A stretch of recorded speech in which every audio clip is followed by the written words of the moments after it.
Hello everyone, welcome to my channel. आज हम बात करेंगे क्लास 12th का एक इम्पॉर्टेंट यूनिट स्टार्ट करने जा रहे हैं, जिसमें हम सबसे पहले पढ़ेंगे magnetic effect of electric current.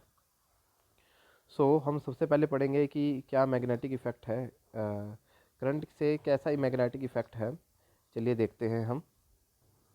सबसे पहले हम डेफिनेशन पढ़ लेते हैं magnetic effect of electric current की। करंट होता क्या है बेसिकली बच्चों? बेटे, करंट होता ये है, जैसे कि एक वायर होती है, कोई भी एक वायर है, ठीक है।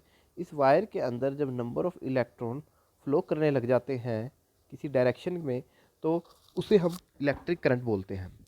और इस इलेक्ट्रिक करंट से एक हमें इफ़ेक्ट प्रोड्यूस होता है, एक ऐसा इफ़ेक्ट प्रोड्यूस होता है जो हमें अट्रैक्शन और रिपल्शन की प्रॉपर्टी देता है। वो अट्रैक्शन और रिपल्शन की जब इलेक्ट्रिक करंट से हमें प्रॉपर्टी मिलती है, उसको हम बोलते हैं magnetic effect of electric current. For example बच्चों, एक एग्जांपल देके आपको समझाते हैं कैसे पता लगा कि इलेक्ट्रिक करंट में मैग्नेटिक इफेक्ट होता है या नहीं होता।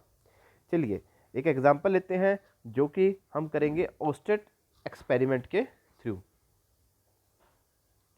ओस्टेड एक्सपेरिमेंट क्या था? ये ओस्टेड एक्सपेरिमेंट देखते हैं ज़रा।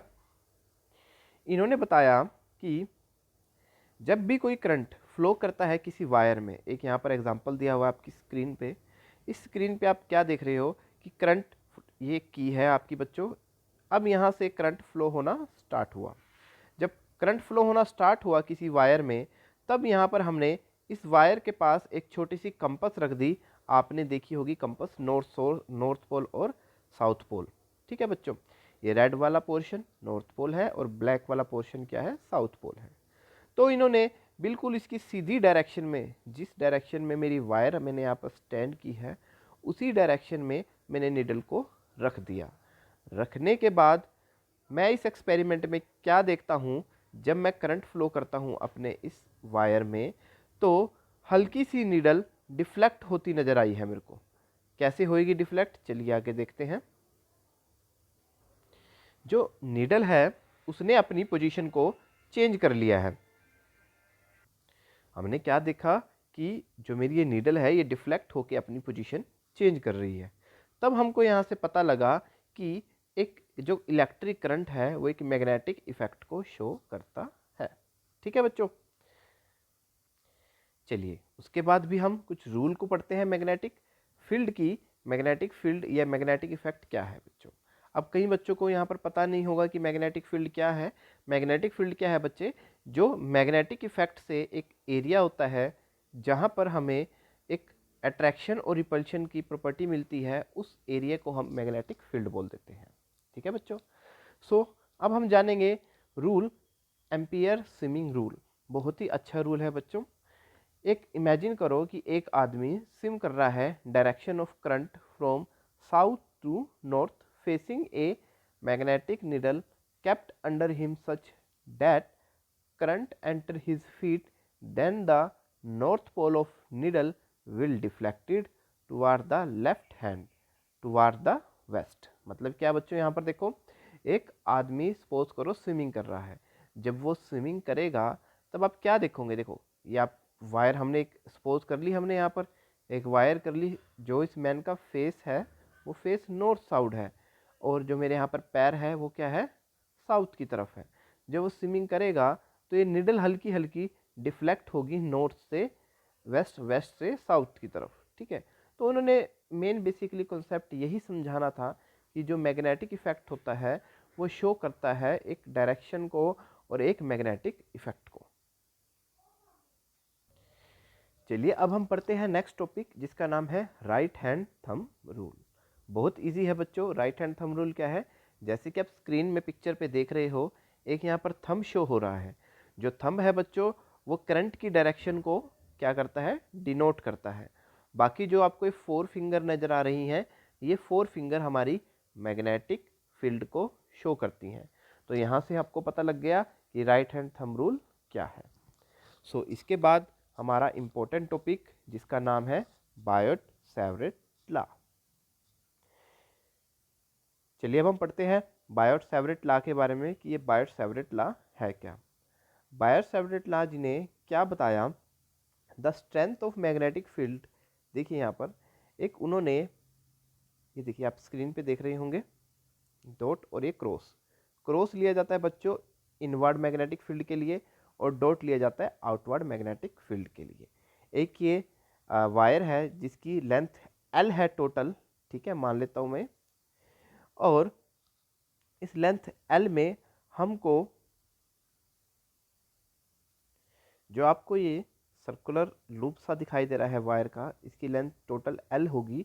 तो हम क्या करेंगे, छोटा सा वायर की लेंथ को मेज़र करके हम यहाँ से चेक करेंगे कि इसका कितना मैग्नेटिक फील्ड होगा। उस मैग्नेटिक फील्ड को हम अपनी डेरिवेशन के अकॉर्डिंग प्रूव करेंगे। कैसे? जो कि बायो-सैवर्ट लॉ ने हमें दिया है। उन्होंने क्या बताया? उन्होंने बताया जो स्मॉल मैग्नेटिक फील्ड होगा इस एरिया में वो डिपेंड करेगा हमारे किसके ऊपर? करंट के ऊपर। उसके बाद उन्होंने क्या बताया? स्मॉल मैग्नेटिक फील्ड है वो डिपेंड करेगा हमारे स्मॉल डिस्टेंस के ऊपर। उसके बाद उन्होंने क्या बताया? स्मॉल मैग्नेटिक फील्ड है वो डिपेंड करेगा मेरे साइन थीटा के ऊपर। साइन थीटा क्यों? क्योंकि ये परपेंडिकुलर है, मैग्नेटिक फील्ड जो है मेरा वो परपेंडिकुलर है। कैसे? Direction of current on in wire. ये वायर है मेरी, वायर की डायरेक्शन है, और ये मेरी क्या है? मैग्नेटिक फील्ड की डायरेक्शन है। दोनों कैसे हैं? Mutually perpendicular. इसके कारण जो एंगल बना वो कौन सा बना? Sine theta. उसके बाद उन्होंने बताया जो मैग्नेटिक फील्ड होगा वो डिपेंड करेगा 1 डिस्टेंस ऑफ स्केयर के। तो जहाँ से मेरे पास एक फॉर्मूला बन गया small magnetic field, it means d B directly proportional to I d l sine theta and inversely proportional to r square. तो जब मैं डायरेक्टली को एक इस इन्वर्सली और डायरेक्टली प्रोपोर्शनल को हटाऊंगा तो मेरी एक कांस्टेंट क्वांटिटी आएगी जिसका नाम है म्यू नॉट बाय में 4 पाई। ठीक है बच्चों, अब देखिए यहाँ पर हमने वैल्यू को फाइंड आउट कर दिया। अब हम क्या करेंगे, जिस रिलेशन को वेक्टर फॉर्म में बनाने के लिए हम यूनिट वेक्टर से क्या करा देंगे? मल्टीप्लाई। यूनिट वेक्टर आपने कूलम लॉ के अंदर पढ़ा होगा, coulomb law in vector form. Unit vector क्या करेगा? जो मेरा ये रिलेशन है इसको पूरे को वेक्टर फॉर्म में कन्वर्ट कर देगा। उसके बाद बच्चों जो मेरी ये कांस्टेंट क्वांटिटी है, इस कांस्टेंट क्वांटिटी की वैल्यू को आप जरा सा नोट डाउन कर लो और इसकी जो यूनिट है उसको नोट डाउन कर लो। काफ़ी इंपॉर्टेंट है ये डायमेंशन और वैल्यू। वैल्यू क्या है म्यू नॉट की? 4 पाई इंटू 10 की पावर -7 टेस्ला मीटर पर एम्पियर, और इसको हम वेबर पर मीटर पर एम्पियर भी कह सकते हैं। अब जो हम नेक्स्ट टॉपिक करने जा रहे हैं उसका नाम है magnetic field due to straight wire carrying current. बहुत इजी है बच्चों। इसके अंदर आपको क्या है, थोड़ा डायग्राम को समझना है।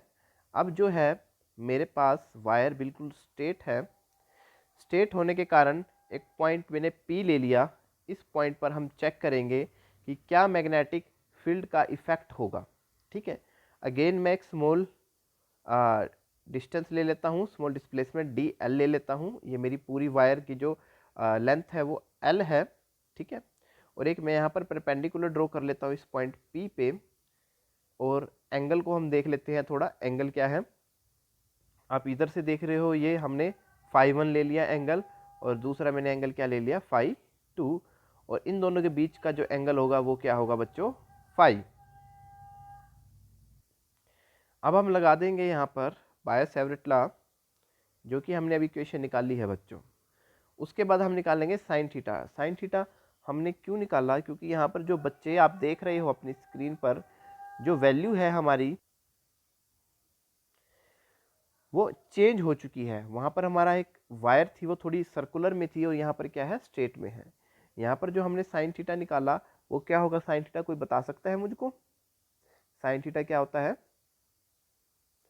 हाँ जी, परपेंडिकुलर बाय में हाइपोटेन्यूज। यहाँ पर परपेंडिकुलर ए है और हाइपोटेन्यूज क्या है? बाय में आर। ठीक है बच्चों, sine theta is equal to perpendicular by में आर। निकल गया बच्चों, जो किसके इक्वल होएगा? मेरे कोस फाई के। अब यहाँ से मैं आर की जब मैं वैल्यू निकालूंगा तब आर की वैल्यू क्या हो जाएगी मेरी, r is equal to a by में कोस 5। ठीक है बच्चों, अब मैं इस वैल्यू को यहाँ पर जब पुट करूँगा जो कि मेरा रिलेशन है, सो क्या रिजल्ट आता है मेरा, देखते हैं ज़रा हम। सब्स्टिट्यूट करते हैं जब इस वैल्यू को, d B mu naught by में 4 पाई आई बाय में, ये देखिए यहाँ पर ये इस पूरे रिलेशन से हम कैसे वैल्यू को सोल्व करते हैं थोड़ा देखना। हमने सब्स्टिट्यूट की है आर की वैल्यू और डी एल की वैल्यू। डी एल की वैल्यू कैसे करेंगे, ये देखिए जो लेंथ है मेरी ए 10 फाई है, अब जब हम इसका डेरिवेटिव करेंगे, डिफ्रेंशिएट करेंगे, तो डी एल क्या हो जाएगा, A second square phi D phi. तो इन दोनों वैल्यू को मैं जब इस रिलेशन के अंदर पुट करूंगा तो मेरी वैल्यू आ गई d B is equal to mu naught I cos phi D phi by में ए। अब मैं इस पे लिमिट लगा देता हूँ, क्योंकि जैसे कि मेरा जो एंगल है 5 से 5 है, तो 5 से 5 मैं लिमिट लगा देता हूँ यहाँ पर। जब मैं लिमिट लगा के इसका इंटीग्रेशन करूँगा तब मेरे पास पूरी लेंथ ऑफ वायर का एक मैग्नेटिक इफेक्ट आ जाएगा एक पॉइंट पी पे।